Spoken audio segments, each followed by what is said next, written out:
Good morning, everybody. Happy Friday to everybody. It's May 19th on 2023, and I'm very happy to welcome María, José, Alberto to our localization fireside channel conversation this morning. I'm excited about this conversation. Thanks for being with me this morning, María, José. I appreciate it. And I don't know, I didn't ask you this. Argentina and Toronto are in the same time zone, I'm assuming, right? They didn't get you early this morning, did I? No. Well, first of all, thank you, Robin, for having me. It's a real pleasure to be here in your fireside chat. It's not 10 a.m. here, so we are perfect. We are just perfect. Excellent. You just 1 hour ahead of us, which is great. Yeah. So thanks again for being on the discussion this morning with me. It's exciting. You know, I was just looking at some of the analytics. This channel I started about a couple of months ago now. And we every Friday we record an interview with an interesting, such as yourself, professional in the industry, and would like to continue doing so. And the reason for that is, the concept behind the channel is a fireside chat. It's a casual chat. You don't need a PowerPoint. You don't need to stress about the conversation. And I tell the audience and the invitees to the chat is, imagine yourself sitting at a coffee shop with me, having a conversation about the industry, and let it be relaxed. We're not, nobody, it's our opinion. Nobody is being forced to adopt the opinion, but maybe sometimes we influence people in the way we think, which is hopefully to the positive, which is great. I heard a lot about you. I've worked with you in the past. You've got a very interesting career. Would you mind telling us, to get us started, tell the audience about yourself a little bit, about how did you come across the localization industry? It's a very interesting, in this industry, everybody's got a story. Everyone has a past, yeah. Well, I started in the industry like 20 years ago. I got my degree when I was 21. I am 42. And at first, I really didn't know what to do with my career, because 20 years ago, it was like, or a bit more, it was like, it had nothing to do with what we see today as regards how things are moving, the fast they are moving, all the jobs that we see, it's a completely different world. So the expectation was at first to be an English teacher or start working in companies as a bilingual secretary or something. And then I started teaching in companies because I wanted to get some translations. I'm an English into Spanish translator. And after that, I said, okay, well, this is not my path. This is not my career. I want to be a translator. I have to start somewhere. And I had a friend. She said there was a translation company in Argentina called, at the time, Idea Factory Languages, run by Tere Bengtson and Fiona Ainu. And this friend said, okay, they are looking for people here. Come with me and I'll introduce you. So that's how I started. And it was amazing. I got like in love with all the things that I saw. There were project managers, translators, editors, proofreaders, DTPers. It was like, oh my goodness, I was like, I was missing that part of the story. So I stayed there for a couple of years. I learned a lot. And then I said, okay, I wanted to run my own business. So I left and I continued working. And many years after that, I also started attending some conferences. And in one of them, I got in touch with some other Argentinian entrepreneurs. AASL, the Argentine Association of Linguistic Services, started to get going, and I am one of the founders of the Argentine Association, which is an association of translation companies. There wasn't an association like that in Argentina at that time. So apart from running my business and having employees and all, that about a business, I also do things that have to do with something else and something that goes, and I love that because that's volunteer. That's you are involved in things that you don't know sometimes the impact that's going to have in the rest of the world, or in the rest of the companies. For example, in Argentina, when we started working as an association, all the things that we managed to do together, that was amazing. It was amazing how it changed the industry, the local industry. So that's one of the things that I do. And I also participate in Women in Localization, again, promoting and the women in the industry. So I'm a passionate of the industry. I really like it. I can tell you many things, but I think that the most, the basis of all this is that I'm passionate of what I do. I really love it. And that's why I'm here. And I know you and I worked together on creating a partnership agreement between the Canadian Language Industry Association and ASL. And I really enjoyed our interaction, and that's how I come to know you at the time through the partnership. I've heard about you, but that was my first interaction with you during that partnership that we created between the ASL and the CLIA now, Canadian Language Industry Association. Canada, which it's having its first conference, physical face-to-face conference in Montreal on May 24th and 25th. Congratulations on that. Congratulations on that. The effort is tremendous. I know. It's after COVID, 2 years in COVID, we did not do face-to-face meetings, face-to-face conferences. This is the first one we're doing a face-to-face plus a bit of a hybrid conference that's taking place. It's going to be an exciting one. We've got lots of speakers coming in 1 day, 2 days actually, and we have a gala the night before. Hopefully everybody gets to see each other, and after a long time not seeing each other, and enjoy the festivities. Also, we're celebrating our 20th year anniversary for the association as well. So wow. So take me a little bit about, talk a little bit about, I know you liked the industry when you first took on your job, and it's sort of like what happened to me, because, I'm not sure if you've heard my story, because it's also coincidental that I got into the industry 20 years ago to today. I was coming back from a business trip. I was sitting on a plane. The individual was sitting beside me, happened to be an old friend of mine, but he runs a translation company at the time. And it was based in Moncton, New Brunswick. And a 2-hour flight later, he convinced me that I should join him. and I'm going on two emotions here. He's a friend, and yeah, sure, I'll try something new. And in an industry I did not know much about, nevertheless, that I didn't know existed, to be honest with you.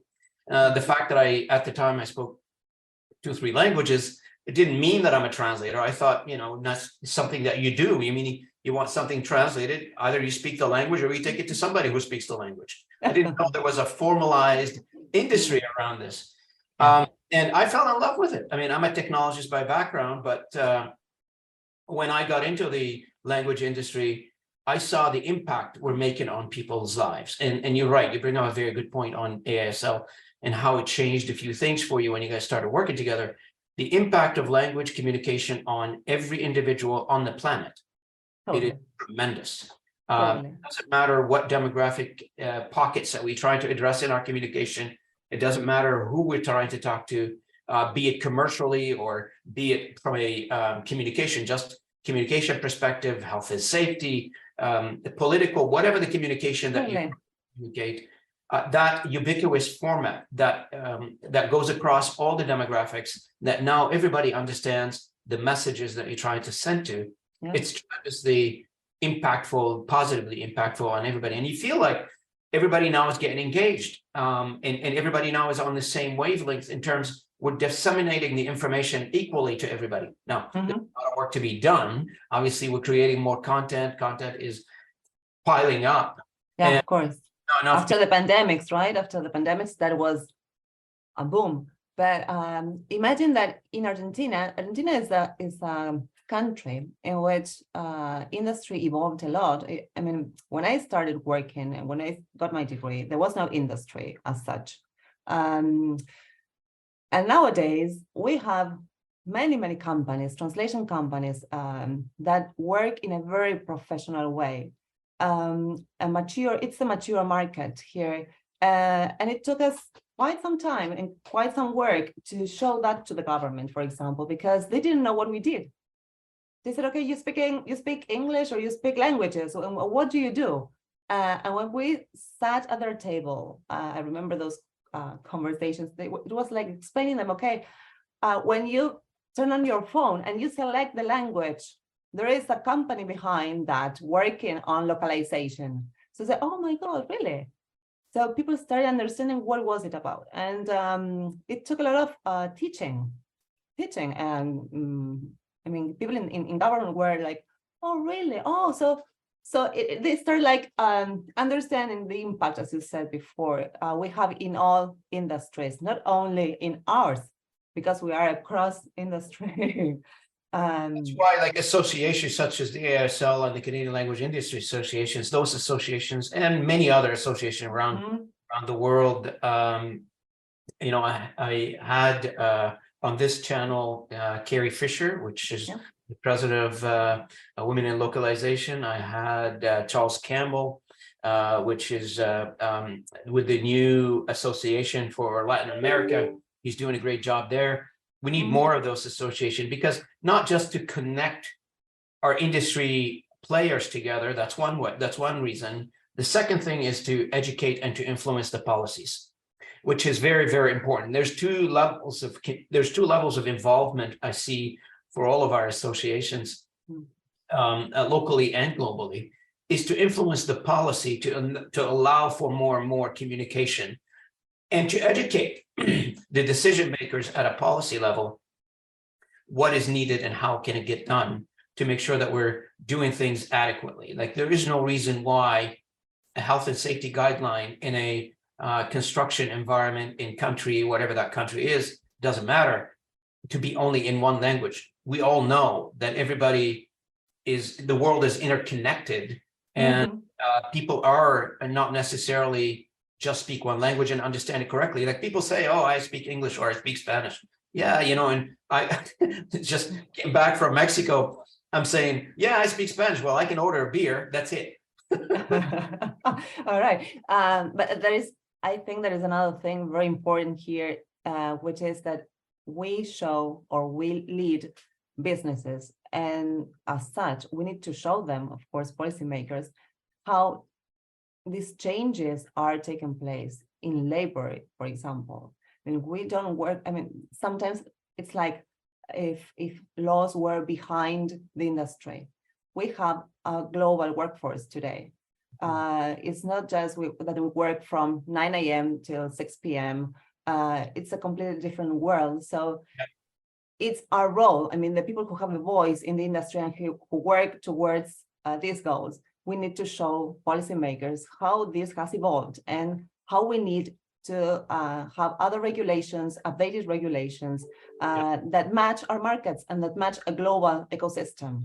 I think that's a very important thing that needs to happen sometimes, maybe in other countries, not particularly in Argentina, but they are evolving more than in others. But we are like, as regards regulations, we are behind, and the industry moves at a speed that it's like impossible sometimes to make them understand that they need to change. Tell me a little bit your perspective on the Argentinian translation or localization market. And I'll tell you, from my perspective, at least, I see two markets in Argentina. I see a local market and I see an export and import market. Am I correct there, or is there a different view of this? So let's say, take an example. I know ILS is your company. You founded the company, and it's great to talk a little bit about ILS on this channel and promote it a little bit for you. Thank you. So ILS is a translation company. I'm assuming you founded. You're running. You have local staff. You have a global staff, and around the globe, as you mentioned earlier, we all work remotely. So I'm assuming your business is locally and from outside Argentina, correct? Yeah. The thing is that how is the market in Argentina? Okay, yes, most of the companies export services. Many of the translation companies in Argentina work with multilingual vendors. I don't know if all of them, but most of us, we do that. And we have this combination of direct clients and multilingual vendors. This is the typical business model that you will find here. So yes, and most of the companies do that.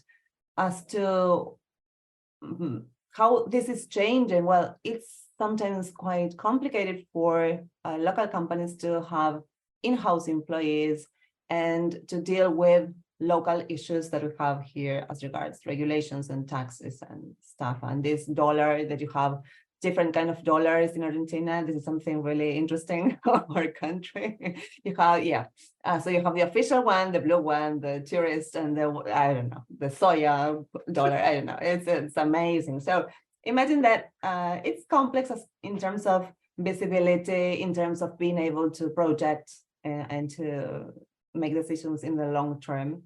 Actually, there is quite a difference when you talk about short-term, middle-term, long-term in Argentina is something totally different probably from what you think short-term is. Short-term might be a week, and nowadays this year we are in an elections year, so imagine everything is quite crazy here.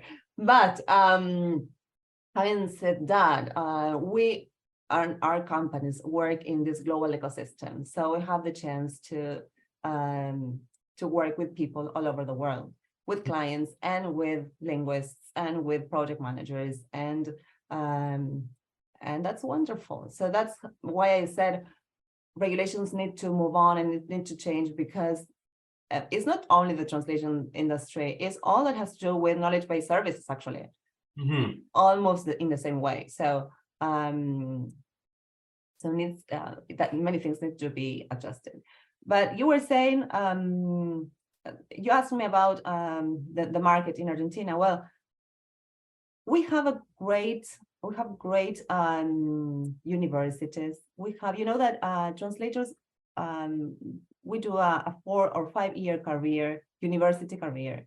It's not something that we study a language. I mean, we go through in-depth courses dedicated, and we see linguistics and phonetics and many things, and translation, of course, for many years. So we have very good professionals, and sometimes what happens is that there's some, even if this has improved with years, there is some disconnection between academia and the global market in which we move and we work. So it's our job in translation companies to teach them what's that about, because they can be wonderful translators, but they need to develop many agile and many soft skills today. Soft skills today are essential for the industry, really. I mean, academia and industry need to work together to evolve. Of course, and government. So it's the 3 things, sure. Because if you think about a translator graduated in the 80s, it's completely different from the translator graduated now, A. And B, the needs for the industries, not just the localization industry, all industries have changed. You know, that what was required back then, it is completely different now, like in terms of content creation. I mean, look at the content in the 80s, creating content in the 80s versus creating content now. I mean, you've got everybody's creating content. I remember my conversation with one customer, and I'm asking the question, so how many content creator you have in your organization? He said about 20,000. And he was referring to every employee in that organization. So everybody who writes something, who creates something, that could be a subject to be translated. So we take content from being this much, 3 decades ago, to being like the size of the Empire State Building in New York today. Because, and then it goes back to the conversation that the industry is struggling with now, or not struggling with, trying to wrap their heads around it, is, you've got content growing exponentially.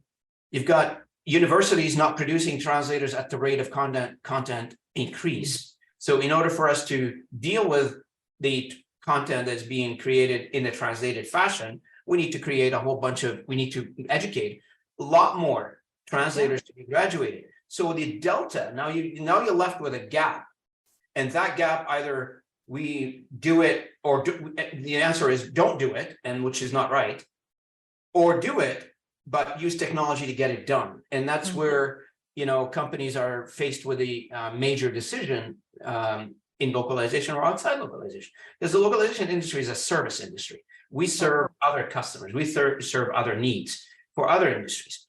And those industries are saying, I need time to market. I need it quickly. I need it to get out to the market.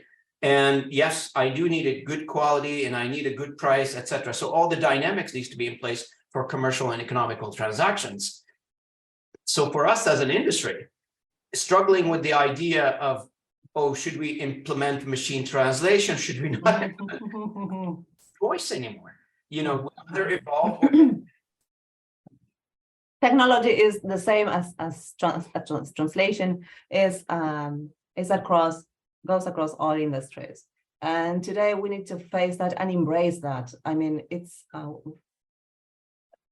like that. I remember when I started with machine translation, it was the year 2008, more or less. We started working with a company that was starting to implement machine translation. It was awful. It was like you had to do it all over again. I remember as a translator, I did it. I was this. Don't tell me you used logos. Did you use logos? I used things that no longer exist. I used, for example, I used Ambassador. I used Logoport. Ladies and gentlemen, down memory lane for everybody. No, yeah, this is Back to the Future. It was Logoport. I remember they said, "Where's the content? Where's everything going?" And it was amazing. Then of course Trados appeared and MemoQ and all the fancy tools that we have today. But we had a great. I mean, it was like a difficult part of. But the good thing of that era was and I'm calling it an era because we solved things. We put our hands there and we tried to solve things, and that changed a lot as well. And when we talk about soft skills and hard skills in people, you see now that sometimes it's hard for the new generations to solve things because they are used to touching one button and having things done. But we knew the things behind the scenes. We knew how to touch things and try to repair that, and we got involved, and then we got the result, or maybe we didn't, but we gave it a lot of a try. And it was quite difficult, and that evolved, and that was part of technological evolution, of course, but it went in parallel with the translation industry. You know, that creative thinking that you talked about, that it's now becomes more of an HR issue, right? So resources, so hiring the right individuals to do the right stuff, to do the right job. It's a dilemma that everybody is facing across the globe in any industry, not just the localization industry, but in our localization industry, because it's I call it the gray matter kind of an industry, because we don't make widgets. It's not a defined way of creating things. So we don't create tables. We don't make chairs. You know, you've got a weight, you've got dimensions, you've got colors. In our translation or localization industry, the definitions of what's good in terms of output, it's very elusive. Depends on the individual that reads it, depends on the individual that consumes the content. They can give you various ways of critiquing that said content. And to the translator, to us and the industry, could be saying, it looks good. It's a great translation, but to somebody else they say, I don't like it. I'm sorry. Well, but because there is something new as well that in the past, that evolved as well. 20 years ago, you were a medical translator, you were an IT translator, you were a legal translator. And then because of the kind of companies that started to appear, like, I know, the big ones, you know, Silicon Valley companies, just not to mention any in particular. It's like everything is, you have content that has all the fields in one same piece of article, let's say. You may find something that is, imagine these kind of marketplaces, okay? So you may have there some legal stuff, terms and conditions, and IT content, and you need to handle everything. But the most important thing that evolved is to consider the client's voice. And that is really hard to train, because you can be a great legal translator, but to understand and to develop and to go deeper into the client's voice and to understand what they want. And because what you said, it could be a perfectly correct translation, but it's not the voice of the client. And client-centric, I mean, you've heard that phrase, I think, I don't know how many times already, but it's like that. We work, and the way we have to work is client-centric. We cannot avoid that. It totally the opposite. We need to pay a lot of attention to what and how our client wants to talk to its audience. So, which brings me to another one, which I have not had a chance, which I'm going to try to do a few more episodes on the topic of customer acquisition, customer retention, and customer expansion, if you will, expanding the business with a particular customer. How do you do that in your business? I know you run a ILS, so customer retention for you, what does it mean, and how do you work with that on your side? I think that one of the most important things is to be there for our clients. That when they pick up the phone, I'm on the other side. And we don't have ILS is not a huge company. We are 15 people. But all along these years, I think that one of the most important things was that, I mean, there is a very tailored attention to our clients. It's not that the project comes in and today you have a project manager and tomorrow that project is going to be with another project manager. We really track the information and the same person manages that account all the way. So I think that that's a very important thing, or at least it works a lot for me. I mean, to be there and to be available for our clients. Again, quality matters, of course. And I've heard sometimes that quality doesn't matter, or that it's like overrated. I say, what's that? I've heard that once, and I said, well, it's not my point of view. I think that quality is everything. That's why we not only language quality. I'm talking about the quality when you certify an ISO certification. I mean, you're saying we want to be good. We want to. It's the quality of the service that we provide. You are saying we provide a service, so we want to be good at that. It's not just having, running the spell checker in a document. Is how you communicate with your client, is how you accompany your client with the doubts or whatever it may happen, or if there is something to have a root cause analysis, we go deeper into that. I mean, it's the whole service, and that's where we work strongly. And you seem to have repeated customers. Customers comes back because they like this. Repeated. I have many of the clients that I would say, are the ones that I started working with like 20 or 15 years ago. So I still work with them. And that I think has to do with what I'm telling you. We are there and we try not just to give a good service. We always try to see also how we can help our clients, or if there is something that we can offer beyond or see beyond their requests. But it's quality. That's right. And it's working responsibly. And sometimes you have to say no. And I think that that's okay as well. And sometimes that's the best thing. For example, there is something that I always say when somebody new comes in, project managers to our ILS, I say, if we cannot do it, we say no. It's not that we do everything. We don't do everything. What we do good. That's the thing. But that's fundamental for any business, right? I mean, in taking on more than you can chew, kind of thing. That's what they say in English. Totally. To just take it on and not being able to do a good job at it. This is it goes against some business practices. But however, there are some companies out there, and I know you mentioned you're not a huge company, but guess what? There is 18,000 some odd companies in this industry that they fit in your category. You know how the industry is formulated, right? So 80% of the industry sits at the top 10, and the rest of the industry, it's the small to medium enterprise. And you're an example where you as an entrepreneur, you saw an opportunity to create a business in this industry, and you went out and you created it. Our industry actually, one of the main good criteria about our industry is the low barrier to entry when it comes to putting a business together in the localization industry. So, on the most basic stuff, and if I was a translator, all I need is a laptop. and I can start doing some translation work, and then I can call a few friends, and all of a sudden we have a cooperative.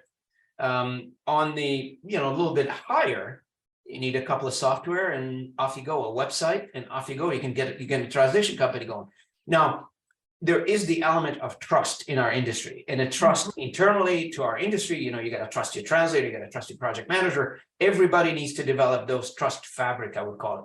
And plus, the biggest trust factor is with our customers as an industry, right?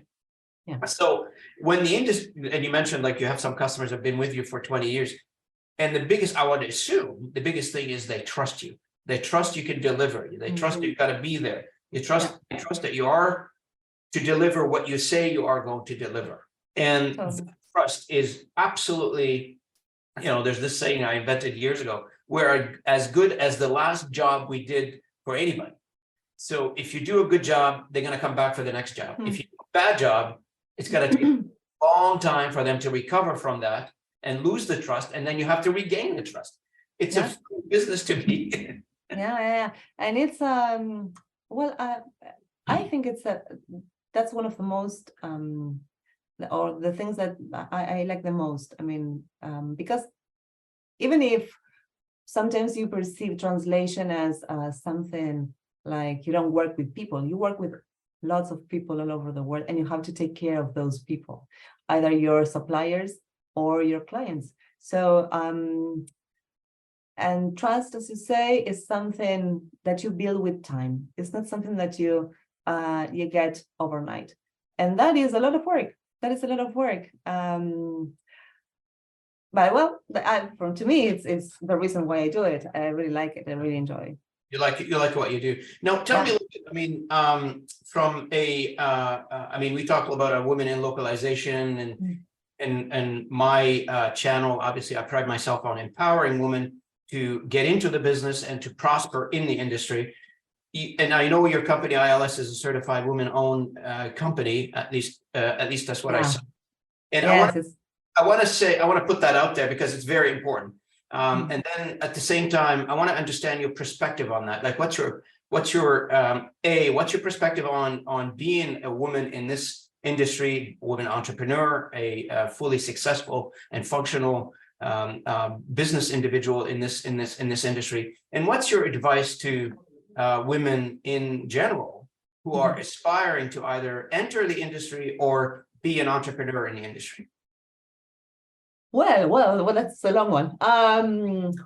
As to women in localization, I've been involved in and participated voluntarily in women in localization for the last 4 or 5 years. And I'm Argentina's chapter manager. Currently, I've been I service in that role for the last 2 years. It's being a woman in Argentina in this industry is pretty. You will see lots of women in the industry. So I don't know why, but most of there are many. If you go to universities, because for example, I give some professional introduction conversations also in the last years of the career. You will see mostly women. So it's not strange to me to see women in the industry. However, being an entrepreneur is something different. I think that you have to follow your dreams. If I have to say someone or to give a piece of advice, if you really feel it and if you really want to succeed, you have to risk it and you have to go and follow your dream. My company is, I invented it from scratch. And there is nothing that I love the most. I mean, not to see the result, is the path. Is all the things that I've done for the last 20 years that I really enjoy the most. And that is something that you build step by step. And it was not something that I inherited or something. It's something that I built from really scratch. And that's beautiful. I mean, when you get to the point of seeing all the years of work, that's great. As to women in localization, women is a wonderful space where women can participate and do networking and learn from people all over the world. Because from the pandemic onwards, there are many, many webinars and many, well, the pandemic was like full of webinars, but that remained. And now we moved to some meetings again in person, let's say, in person. So there's this hybrid thing, but you can teach, and the good thing is that those new translators that are coming to the end of their university career, they can join. It's free, and it's just the networking that you need when you start your career. So it's a great place to begin networking and meeting people all over the world.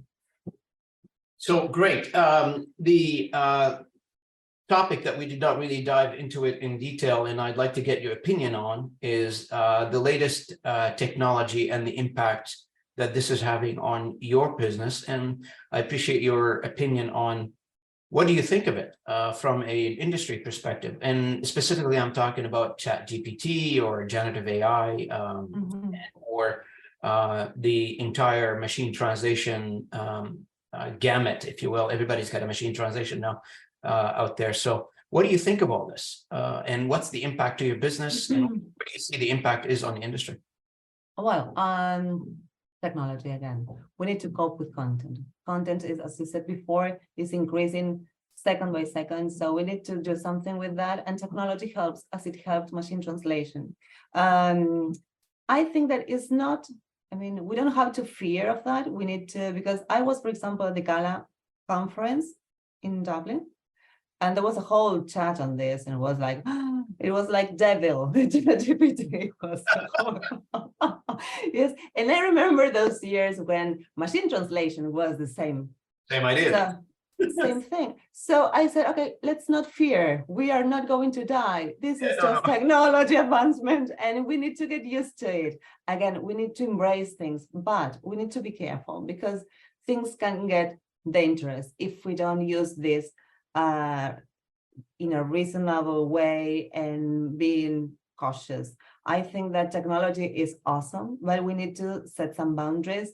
There is a lot of data privacy to consider. There is a lot of things that our clients, and that compliance today matters. Our clients ask us for compliance agreement, and we need to be cautious, I think. But we need to embrace it. We just cannot use it. I think that, for example, GPT is restricted for certain things, right? If you ask like things that you shouldn't, it's not going to give you information and I know how to plant a bomb or something like that. I think it doesn't work like that. But you have to be careful in terms of, I think that data privacy is a thing to consider. But again, as a concept, I embrace technology. And we need to understand that it goes hand in hand with translation and with the localization industry. Yep. We just need to see what happens, and we just I don't think we can talk today about the extent or how it's affecting at a great scale because we are like cautious. But I think it will evolve. I think it will be another tool that will be able to build something new, because again, as professions evolved and now we have different roles in the translation industry, we're not just translators, we have many other jobs and roles. This is the same, and we need to adapt. That's right. Otherwise, what happened to dinosaurs? They didn't adapt and they became extinct. So this is evolution. It's like that. That's my opinion. So, and I'm glad you're in the camp of saying adopting the technology and adapting our ways of working with technology so we can evolve together. You bring up a very good point on security, data privacy, ethical use of machine translations. It all has to fit within the ISO certification and all the certifications that our companies have. You cannot go outside of that because the customer will not end up getting what they're supposed to be getting. And I think there are a couple of standards being developed on that one too.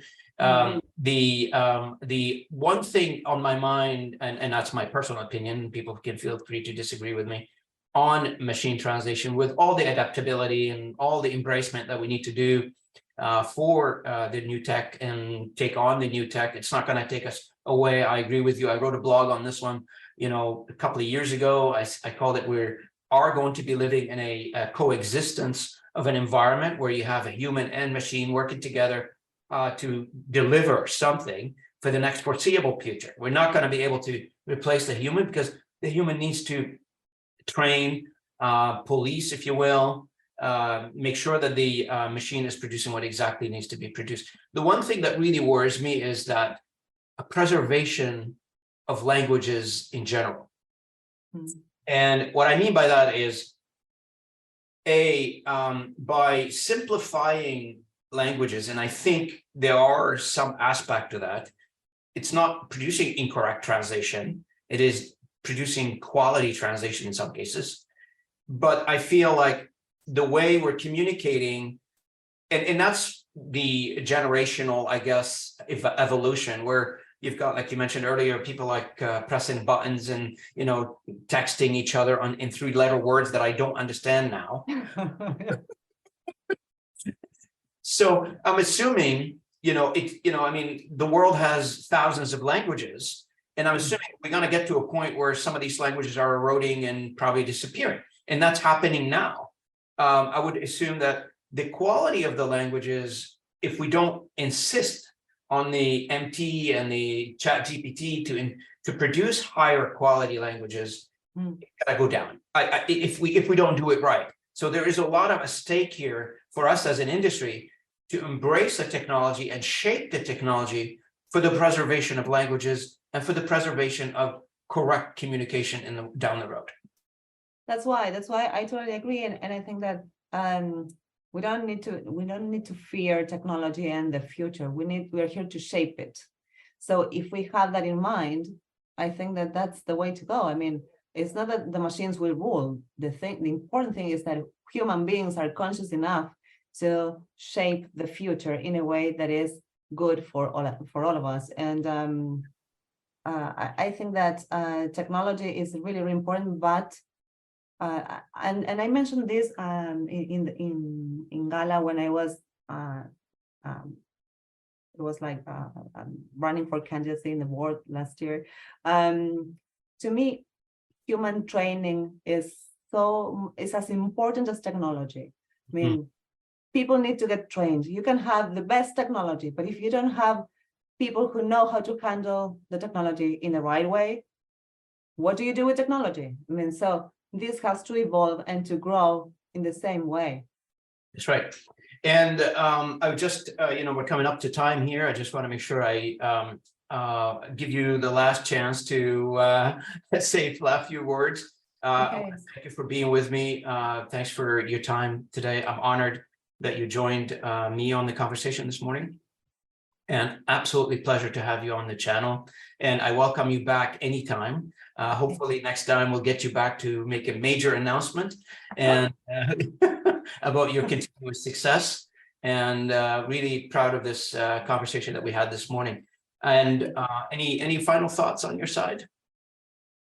First of all, thank you for having me, and thank you for sharing with me your time as well this morning. To me, it's really important. I know we met in different presence panels and stuff, and I really enjoyed that. But the most important thing is that I would say is that we are using our voices right. I mean, this space is for people not just to know us, but to know about the industry, what we do, where we want to go, how serious our industry is, and how professionals we need to be when we talk about technology and what translation and localization mean in our world today. So thank you for this, for giving me this space to say it. And one of the most important things that you mentioned before is trust. We have to build trust with our suppliers, with our whole ecosystem, and it's a human service what we do. So absolutely. Thank you. Absolutely. Thank you again, Maria, Jose, Alberto, for joining me this morning. And I want to thank the audience for taking the time, watching the video, subscribing to the channel, and being part of my podcast channel. I just want to remind everybody as well that this is not supported by my employer. I mean, I got a few questions.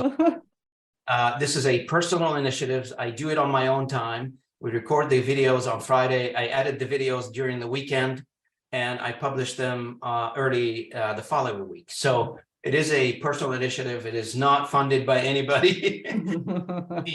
My time and my effort. So I am, as well, like the rest of the interviewees that I brought to this channel over the time here, passionate about the industry, and I thought to do something for the industry. So I launched this initiative. So thanks again, everybody. I appreciate your time this morning, and look forward to catching up with Maria Jose next time, and look forward to any comments that you might have. So keep us engaged, keep the dialogue going for us together in this space, Localization Fireside Chat.